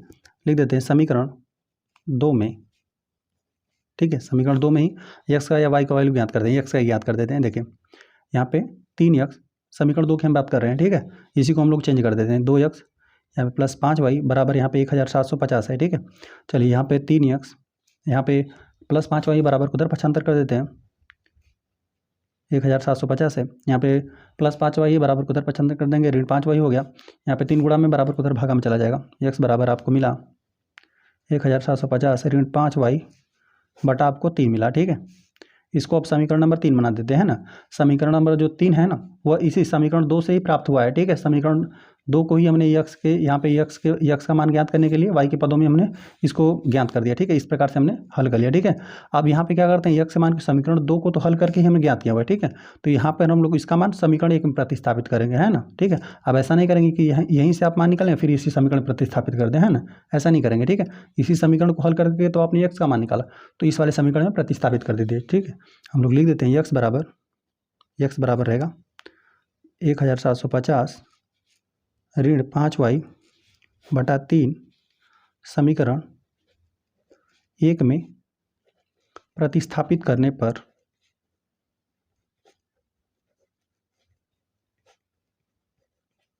प्रतिस्थापित कर देते समीकरण 1 में, तो यहाँ पर है 7, ठीक है, 7 हो गया, और x के स्थान पर इतना कुछ हमें रखना है 1750 ऋण 5y और बटा 3 है, ठीक है। यहाँ पर हमने x के स्थान पर इतना कुछ रख दिया, और प्लस 6y बराबर 3800, 7 का यहाँ पर हम लोग दोनों पदों में गुणा कर देते हैं, ठीक है। तो यहाँ पर देखिए यहाँ पर गुणा कर देंगे इकाई के स्थान पे, 7 में 0 गुणा कर देंगे तो 0 हो जाएगा, 7 5 35 को 5, हासिल आपको 3 लगा, और 7 से 49, 50 51 52, 52 को 2, अब हासिल आपको 5 लगा, 7 एकम 7, 7 5 12, ठीक है। अब गुणा कर लीजिएगा, इसमें 1750 का 7 में गुणा कर लेंगे, है ना, गुणा कर दिया, और 7 का यहाँ पे 5 में भी गुणा कर देते हैं, तो ऋण चिन्ह तो ऋणात्मक ही रहेगा, 7 5 35 y 35 रहेगा, 35y, और बटा में यहाँ पे हर में आपको 3 है, और प्लस 6y है बराबर 3800, ठीक है। अब यहाँ पर हम लोग ना बटा 1 लिख देते हैं, और यहाँ पे इन दोनों का लसल ले लेते हैं, लसल लेंगे आप तो 3 आ जाएगा, ठीक है। 3 यहाँ पे हर में जो संख्या 3 है 3 से भाग देंगे, एक बार में विभाजित हो जाएगा, ठीक है। तो 1 का गुणा कर देंगे इसमें, तो यही आपको पद मिलेगा 1250, नहीं 12000 है, 12250 है ऋण 35y, और प्लस देखिए 1 से यहाँ पे 3 भाग देंगे, 3 बार भाग जाएगा, 3 छक 18 हो जाएगा, 18y, और बराबर यहाँ पे 3800, ठीक है। अब चलिए फिर यहाँ पे हम लोग नोट करते हैं 1000 मतलब 12000 है, 12250, और देख रहे हैं यहाँ पे 35y है ऋणात्मक और 18y है धनात्मक, विपरीत चिन्ह घटेगा, तो यहाँ पे विपरीत चिन्ह घट जाएगा, तो यहाँ पे ऋणात्मक वाली राशि अधिक है, तो ऋणात्मक को वैल्यू बचेगा, यहाँ पे 35 में से 18 घटा देंगे तो 17 ही आपको बचेगा, वो भी ऋण 17y, ठीक है। और यहाँ पे जो हर में था, देखिए जो हर में 3 है, हमने अंश में इसको हल कर दिया, अंश वाली संख्याओं को हल करें, और जो हर में 3 है यहाँ पे भागा में है ना, बराबर उधर पक्षांतर कर देंगे, गुणा में हो जाएगा, यहाँ पे 3800 है, और यहाँ पे गुणते में 3 हो गया, ठीक है। देखिए हमने यही किया, जो हर में 3 था भागा में यहाँ पे गुणा में भेज दिया, और बस यहाँ पे अंश वाला यहाँ पे घटाया हुआ है, ठीक है। 35 में से हमने 18 घटा दिया, विपरीत चिन्ह था घट गया, ऋणात्मक वाली वैल्यू अधिक था, तो यहाँ पे ऋण का चिन्ह हमने लगा दिया, ठीक है। चलिए बस इसको और हम लोग हल कर लेते हैं थोड़ा। यहाँ पे 12250 है ऋण 17y और यहाँ पे गुणा करते हैं, तो इकाई में गुणा कर देंगे 3 का 0 में करेंगे 0, और 3 का यहाँ पर भी करेंगे 0, ठीक है। और 3 का फिर 8 में गुणा कर देंगे, 3 8 24 हो जाएगा, ठीक है। और हासिल 2 लगेगा आपको, ठीक है। तो फिर यहाँ पे 3 के 9 10 11 इतना मिला। अब यहाँ पे 17y ऋणात्मक है, बराबर को उधर भेज देते हैं, धनात्मक कर देते हैं। देखिए 12,250 है, और यहाँ पर जो ऋणात्मक है ना 11,400, इसको बराबर के इधर पक्षांतर कर देते हैं, ऋणात्मक हो जाएगा, 11,400 है, ठीक है। और यहाँ पे ऋण 17 बराबर को उधर गया, धन 17 हो गया, धन 17y, ठीक है। अब यहाँ पर हम लोग इसको घटा लेते हैं, तो देखिए इकाई के स्थान पर, इकाई और दाई के स्थान पर तो यही रहेगा, 0 रहेगा, फिर 5 रहेगा, है ना, घटाइए। अब यहाँ पे 2 है, यहाँ पे 4 है, घट नहीं पा रहा है ना, तो एक हासिल दे देगा यहाँ से, तो यह 12 हो जाएगा। 12 में से आप 4 को घटा देंगे तो 8 बचेगा। अब फिर यहाँ पे 1 बचा हुआ है, तो यहाँ पर घट कर 0 हो गया, यहाँ पर भी 1 है, यहाँ पे 1 घट के आपस में 0 हो जाएगा। इसको आपस में घटाया तो 850 में मिला, बराबर यहाँ पे 17y, ठीक है। अब यहाँ पे 17 गुणा में है, बराबर के भेज देते हैं भागा में, ठीक है। यहाँ पे संख्याओं को एक तरफ करते हैं, यहाँ पे 850 है बटा 17y, यहाँ पे 17 5 85 होता है, 5 बार में विभाजित हो जाएगा। यहाँ पे 17 5 85 होता है ना, तो 5 बार में विभाजित हो जाएगा, और 0 तो रहेगा ही, तो यहाँ पे 50 मिला आपको y का वैल्यू, ठीक है। चलिए या सीधा करके इसको हम लोग लिख देते हैं, y बराबर आपको 50 मिला, ठीक है। और y है क्या, आपका गेंद का मूल्य है, तो यहाँ पे प्रत्येक गेंद का आपको मूल्य 50 रुपया निकल कर आ गया, ठीक है। तो अभी यहाँ पे एक y का तो वैल्यू हमने ज्ञात कर लिया। अब y का वैल्यू हम लोग क्या कर देते हैं, यहाँ पे समीकरण नंबर 3 में प्रतिस्थापित करके x का वैल्यू भी हम लोग ज्ञात कर लेते हैं, लिख देते हैं यहाँ पे y बराबर 50, यहाँ पे समीकरण 3 में प्रतिस्थापित करने पर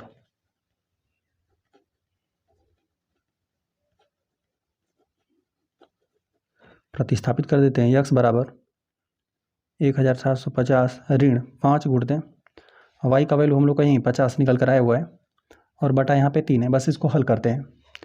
तो यहाँ पे 1,750 ऋण, यहाँ पे 5 5 25 हो जाएगा, और यहाँ पे 0 लग जाएगा, ठीक है। यहाँ पे 50 में 5 का गुणा कर देंगे, 250 आ जाएगा, बटा यहाँ पे 3 भी है, ठीक है। चलिए इसको हम लोग और हल करते हैं। x बराबर यहाँ पर घटाते हैं, तो यहाँ पर हम लोग घटाएंगे तो इकाई के स्थान पर तो 0 ही रहेगा, दाई के स्थान पर 5 में 5 घटा देंगे, 0 ही मिलेगा, ठीक है। दाई के स्थान पर भी 0 मिला, ठीक है। आप सैकड़े के स्थान पर देख दें, 7 में से 2 घटा देंगे, फिर आपको 5 मिला, ठीक है। और 1000 के मतलब यहाँ पे 1000 के स्थान पर तो 1 रहेगा ही, है ना। और बटा 3 है, 3 से अभी भाग देना भी बाकी है, ठीक है। 3 5 15, ठीक है। तो यहाँ पर 3 5 15 हो गया, और फिर यहाँ पर डबल 0, तो यक्स का वैल्यू, चलिए यहाँ पर नीचे हम लोग लिख देते हैं, यक्स बराबर आपको मिला 500, ठीक है। और यक्स हम लोग का क्या है, प्रत्येक बल्ले का कीमत है, अतः यहाँ पर हम लोग लिख देते हैं, अतः प्रत्येक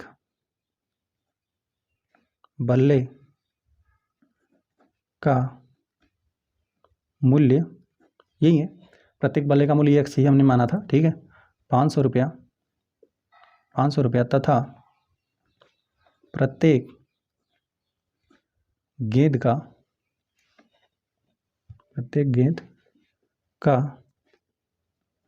मूल्य 50 रुपया है, ठीक है।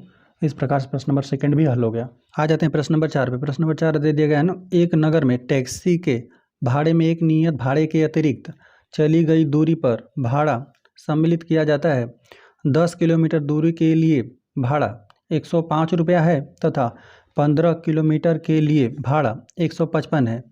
नियत भाड़ा तथा प्रति किलोमीटर भाड़ा क्या है।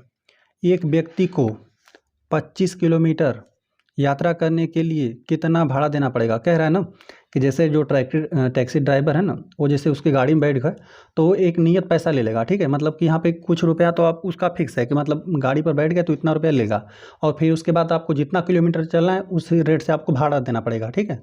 तो इसी प्रकार से चलिए हम लोग मान लेते हैं, नियत भाड़ा मान लेंगे, नियत भाड़ा हम लोग x मान लेते हैं, और प्रति किलोमीटर भाड़ा हम लोग y मान लेते हैं, ठीक है। और यहाँ पे प्रश्नानुसार इसको हल करते हैं, लिख देते हैं, माना टैक्सी का नियत भाड़ा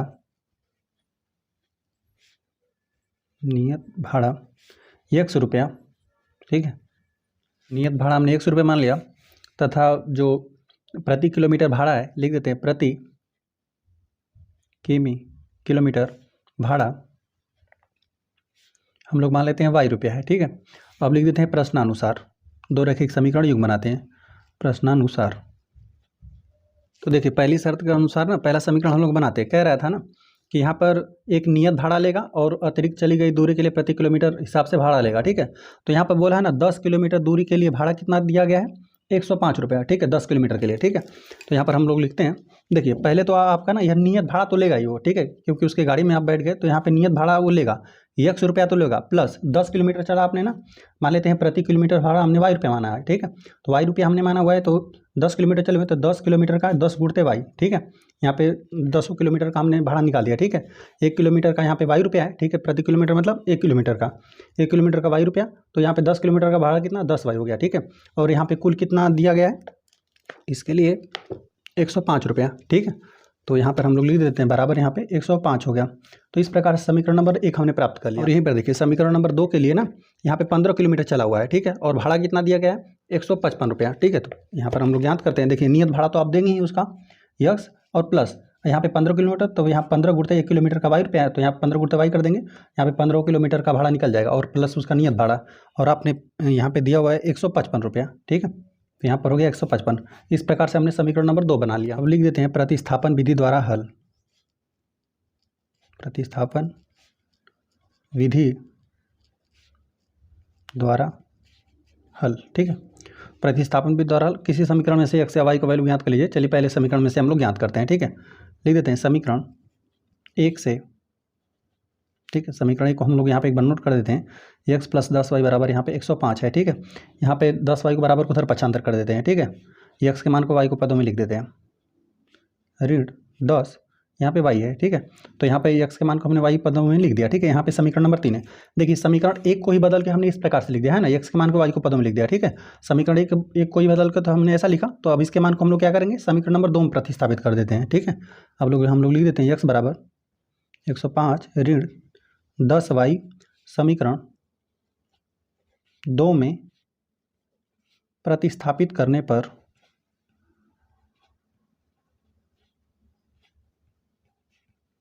प्रतिस्थापित हम लोग कर देते हैं। तो यहाँ पर है यक्स है, यक्स के स्थान पर हम लोग को इतना कुछ लिखना है, ठीक है। तो लिख देते हैं 105 ऋण 10y, ठीक है। यक्स के स्थान पर हमने 105 ऋण 10y लिख दिया, ठीक है, और प्लस यहाँ पे 15y है, 15y बराबर 155, ठीक है। अब यहाँ पर सभी मान y के पदों में हो गया, अब बस यहाँ पे y का वैल्यू ज्ञात कर लीजिए, ठीक है। यहाँ पे धन 105 है, बराबर को उधर पक्षांतर कर देते हैं, ठीक है। और देखिए यहाँ पे देखिए ऋण 10y है, यहाँ पे 15y है, ठीक है। तो यहाँ विपरीत चिन्ह घट जाएगा, तो यहाँ पे सिर्फ प्लस 5y आपका बचेगा, ठीक है। यहाँ पे ऋण 10y था, यहाँ पे प्लस 15y है, ठीक है। धनात्मक राशि अधिक है, धन 5y आपका बचा, यहाँ पे धन 105 है, बराबर को उधर पक्षांतर कर देते हैं, ऋणात्मक हो जाएगा 105। चलिए 5 y बराबर यहाँ पे 155 में से यहाँ पर हम लोग घटा देते हैं, 155 में से यहाँ पे 105 घटा देंगे, सिर्फ आपको 50 बचेगा, ठीक है। अब यहाँ 5 गुणा में बराबर कर भेज देते हैं, भागा में हो जाएगा, तो y बराबर 50/5। तो यहाँ पे y का वैल्यू, यहाँ पे 5 एकम 5, एक बार में हो जाएगा 10 आपको मिलेगा y का वैल्यू, ठीक है। यह मिल गया, y का वैल्यू 10 आपको मिल गया, ठीक है। अब इसके मान को आप किसी भी समीकरण में प्रतिस्थापित कर दीजिए। चलिए इसमें प्रतिस्थापित कर देते हैं, ठीक है। समीकरण नंबर 3 में लिख देते हैं y बराबर 10 समीकरण 3 में प्रतिस्थापित करने पर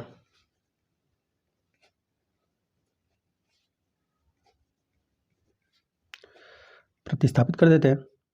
तो x बराबर 105 ऋण 10 गुणते, यहाँ पे y का मान है 10, ठीक है। चलिए x बराबर 105 ऋण 10 में 10 का गुणा कर देंगे, 100 आ जाएगा। यहाँ पे x बराबर 105 में से 100 घटा देंगे तो आपको सिर्फ 5 मिलेगा, ठीक है। तो आपका नियत भाड़ा यही है, 5 रुपया तो वो लेगा ही लेगा, ठीक है। यदि आप 1 किलोमीटर जाना चाहते हैं तो यहाँ पे 15 रुपया लगेगा, ठीक है। यदि आप 2 किलोमीटर जाना चाहते हैं तो 25 रुपया लगेगा, इसी प्रकार से लगेगा। तो इसी प्रकार से हमने x और y का मान ज्ञात कर दिया, ठीक है। यहाँ पर हम लोग लिख देते हैं, अतः टैक्सी का नियत भाड़ा, ठीक है, इसी को हमने x माना था जिसका वैल्यू 5 है, 5 रुपया है, तथा प्रति किलोमीटर भाड़ा यहाँ पे 10 रुपया है, ठीक है। y का वैल्यू यही है, 10 रुपया है। और यहाँ पर प्रश्न में हम लोग को आगे यह भी दे दिया गया था ना कि एक व्यक्ति को ना यहाँ पे 25 किलोमीटर की यात्रा करने के लिए कितना रुपया भाड़ा देना पड़ेगा, ठीक है। यहाँ पे लिख देते हैं 25 किलोमीटर, यहाँ पे 25 लिख देते हैं किलोमीटर का भाड़ा ठीक है। यदि टैक्सी में जा रहे हैं 25 किलोमीटर तो आप क्या क्या उसको देंगे 25 किलोमीटर के लिए। देखिए पहले तो उसका नियत आप भाड़ा दे दीजिए, ठीक है, नियत भाड़ा जो रहेगा वो दे दीजिए, ठीक है। और यहाँ पे प्लस करके, ठीक है, 25 किलोमीटर जाना है तो 25 गुणते यहाँ पे प्रति किलोमीटर भाड़ा, ठीक है, लिख देते हैं प्रति किमी भाड़ा, ठीक है। तो यहाँ पे उसका नियत जो भाड़ा है 5 रुपया तो आप उसको देंगे, ठीक है, नियत भाड़ा यही था कि 5 रुपया तो लेगा ही, ठीक है। और प्लस 25 गुणते यहाँ पे प्रति किलोमीटर भाड़ा हमने ज्ञात किया कितना 10 रुपया, तो यहाँ पे 10 प्रतिस्थापित कर दीजिए। यहाँ पर हमने 10 प्रतिस्थापित कर दिया, यहाँ पर 5, ठीक है। अब यहाँ पे सब बस को हल कर लीजिए। यहाँ पे लिख देते हैं, यहाँ पे 25 में 10 का गुणा कर देंगे 250 हो जाएगा, यहाँ पे 250 हो गया। और प्लस इसमें 5 जोड़ दीजिए तो यहाँ पे 255 रुपया लगेगा। लिख देते हैं 25 किलोमीटर की यात्रा करने के लिए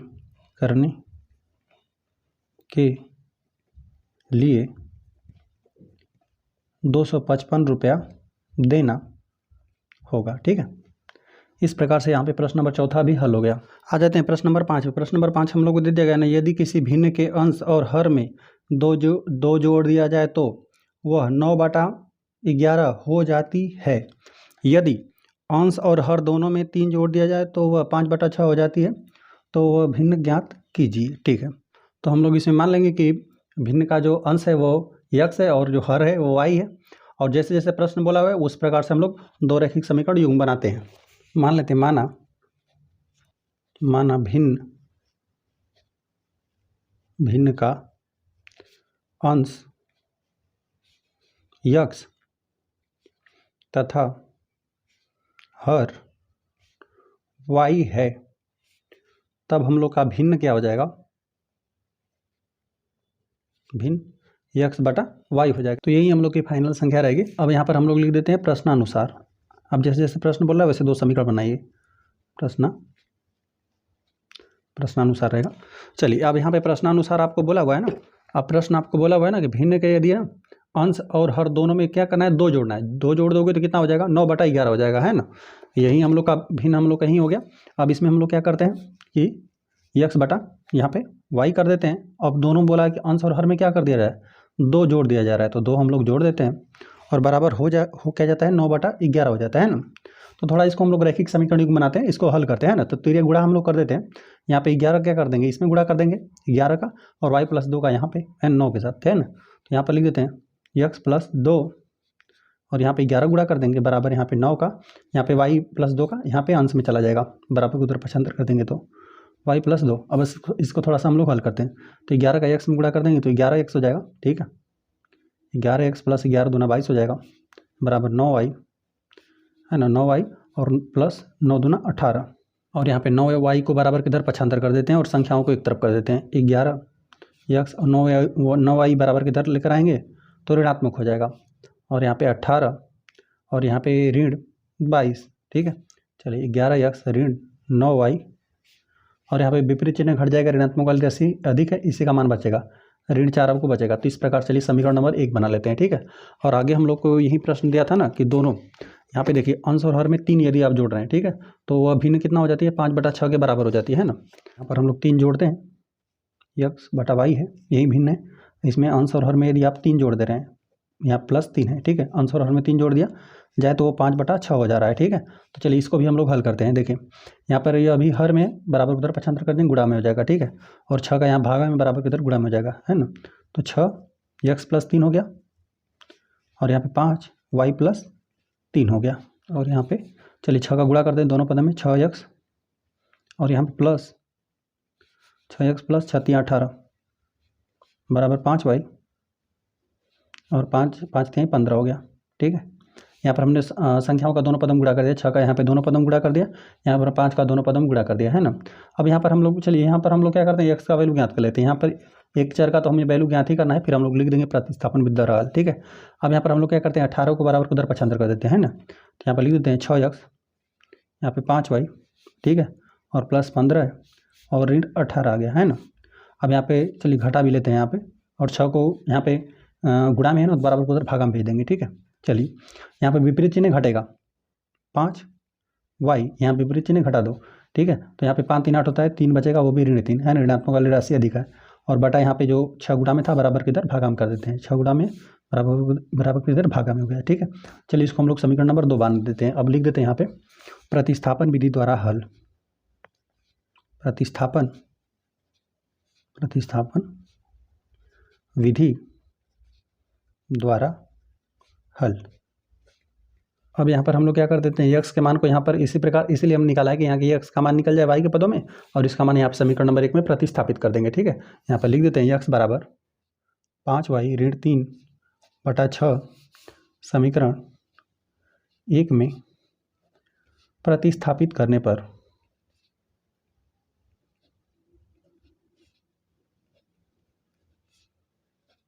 प्रतिस्थापित कर देते हैं। तो यहाँ पे समीकरण नंबर 1 हम लोग का यही है, तो 11 हो जाएगा। x के स्थान पर हम लोग को यही सब प्रतिस्थापित करना है। यहाँ पे 5y ऋण 3 बटा 6 है, ठीक है, और ऋण 9y बराबर ऋण 4। चलिए इसको हम लोग और हल करते हैं, यहीं पे हल करते हैं। देखिए यहाँ पर हम लोग क्या कर देते हैं, 11 का दोनों पदों में गुणा कर देते हैं अंश में, ठीक है। 11 5 55, 55y हो जाएगा, और 11 3 33 हो जाएगा, 33, ठीक है। और बटा यहाँ पे 6 तो है ही, ठीक है, और ऋण 9y और बराबर को उधर ऋण 4 है, ठीक है। चलिए अब इसको और आगे हल करते हैं। हम लोग क्या कर देते हैं, यहाँ पर ना बटा 1 लिख कर लसा ले लेते हैं ना, 6 और 1 का लसा लेंगे तो यहाँ पर पूरा लसा 6 आपका हो जाएगा, ठीक है। तो यहाँ पर 6 में 6 से भाग देंगे तो एक ही बार में विभाजित हो जाएगा। तो यहाँ पे अंश में क्या हो जाएगा, 1 1 का इसी में गुणा हो जाएगा, ठीक है। तो यहाँ पर इतना है, यहाँ पे गुणा कर देंगे तो 1 का तो यही संख्या आपका रहेगा 55y और ऋण 33, और यहाँ पर आगे लिखते हैं हम लोग ऋण। जब 1 से आप 6 में भाग देंगे तो 6 बार भाग जाएगा, 6 का 9 में गुणा कर देंगे, 6 9 54, ठीक है, 6 9 यहाँ पे 54 हो जाएगा, और इंटू y तो रहेगा ही, और बराबर को इधर ऋण 4, नहीं बराबर यहाँ पे रहेगा, बराबर ऋण 4 है, बराबर है, ठीक है। अब यहाँ पे हर में यहाँ पे 6 है ना, बराबर के इधर गुणा कर देते हैं तो ये अंश में चला जाएगा, ठीक है। चलिए यहाँ पर हल करते हैं। और यहाँ पर देखिए घट रहा है ना, यहाँ पे 55y है और यहाँ पे 54y है, 55y में से 54y घटा देंगे तो एक ही y आपका बचेगा, तो y बचा, ठीक है। और यहाँ पे ऋण 33 है ना, ऋण 33 है ना। देखिए 55y था धनात्मक और ऋणात्मक था 54y है ना, तो यहाँ विपरीत चिन्ह था, घटा दिया, सिर्फ आपका एक y बचा, ठीक है। और जो हर का 6 था ना, बराबर के इधर में हर में 6 था, बराबर को उधर गुणा कर दिया तो ये अंश में चला गया, है ना, ऋण 33, और यहाँ पे बराबर ऋण 4 गुणते 6 हो गया। अब इसको और हल करते हैं हम लोग, ठीक है।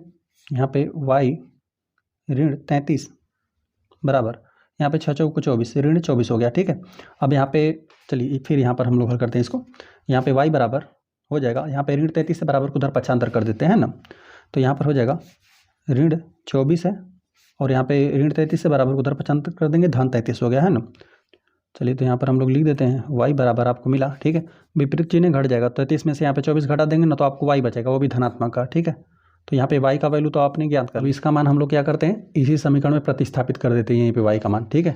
लिख देते हैं y बराबर 9, यहाँ पे समीकरण 2 में प्रतिस्थापित करने पर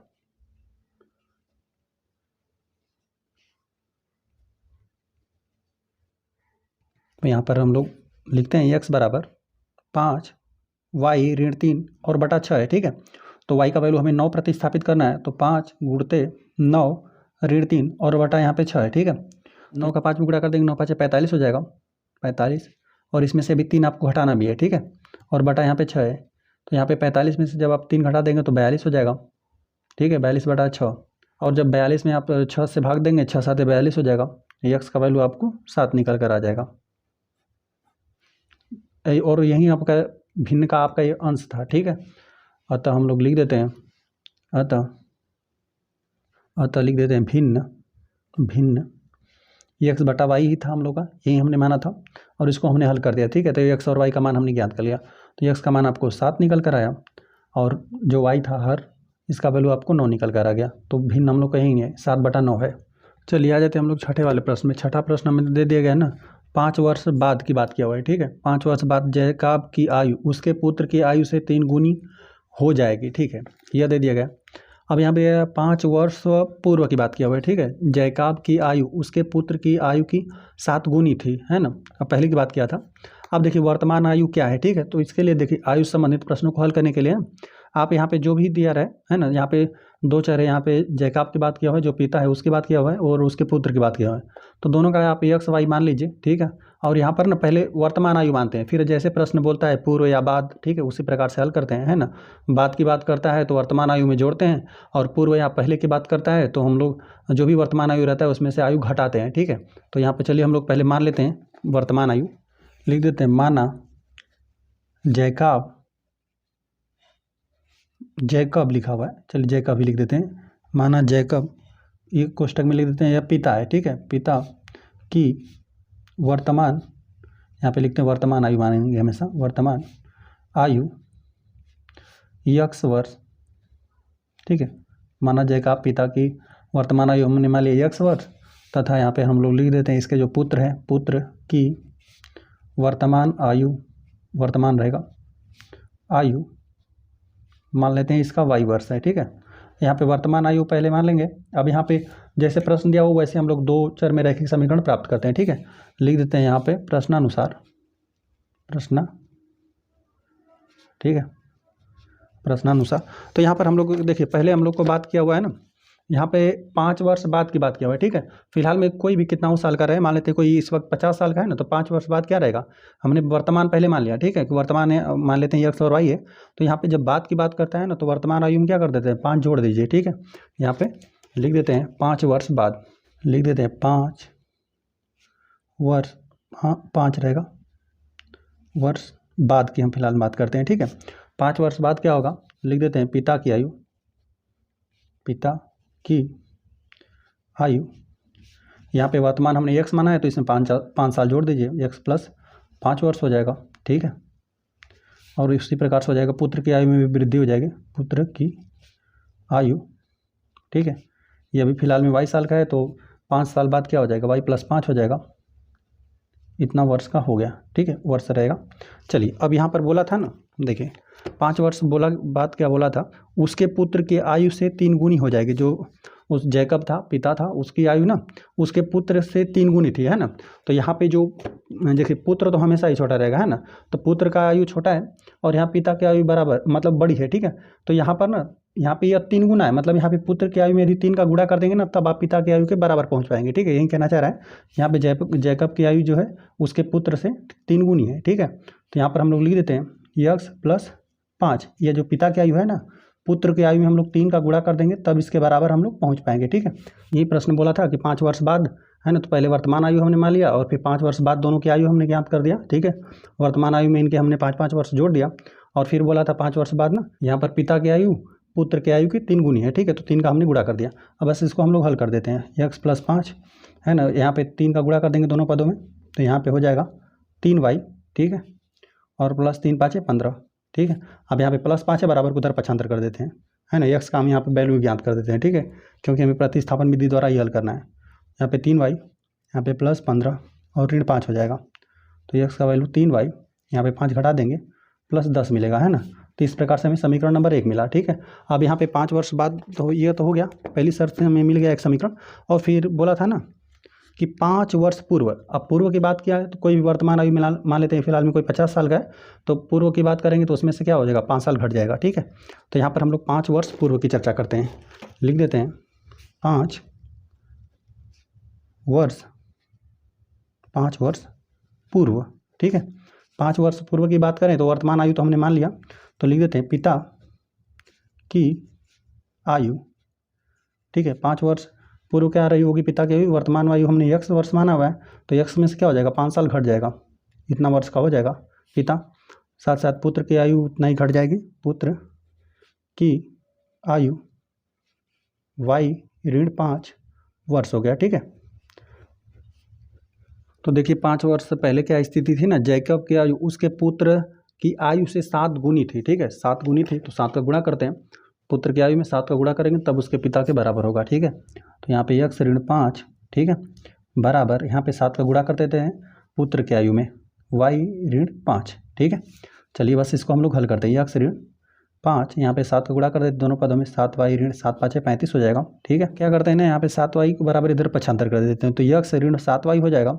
अब यहाँ पे ऋण 5 है बराबर को उधर पक्षांतर कर देते हैं, यहाँ पे ऋण 35 पहले से है, अब ऋण 5 को उधर बराबर को उधर पक्षांतर कर देंगे, यहाँ पे धन 5 हो जाएगा। ठीक है, तो यक्स ऋण 7y बराबर, यहाँ विपरीत चिन्ह घट जाएगा, ऋणात्मक राशि अधिक है, यही बचेगा ऋण 30 मिला। ठीक है, इसको हम बना देते हैं समीकरण नंबर 2। ठीक है, अब यहाँ पे समीकरण 1 से हम लोग क्या कर देते हैं, समीकरण 1 से x के मान को यहाँ पे समीकरण 2 में प्रतिस्थापित कर देते हैं। यहाँ पे हम लोग लिख देते हैं प्रतिस्थापन विधि द्वारा हल, प्रतिस्थापन विधि द्वारा हल। ठीक है, अब यहाँ पे x बराबर 3y धन 10 समीकरण 2 में प्रतिस्थापित करने पर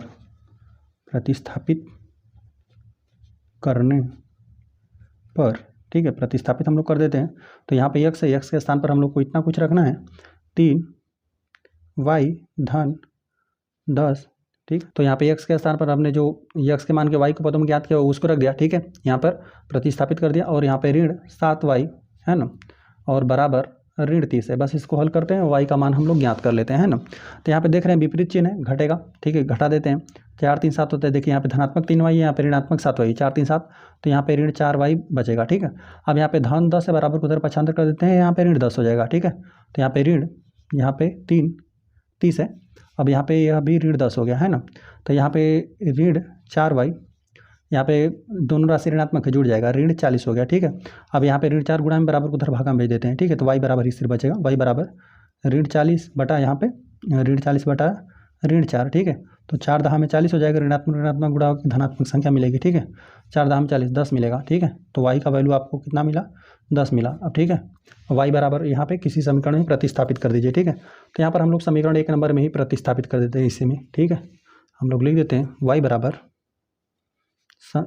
10 समीकरण 1 में प्रतिस्थापित करने पर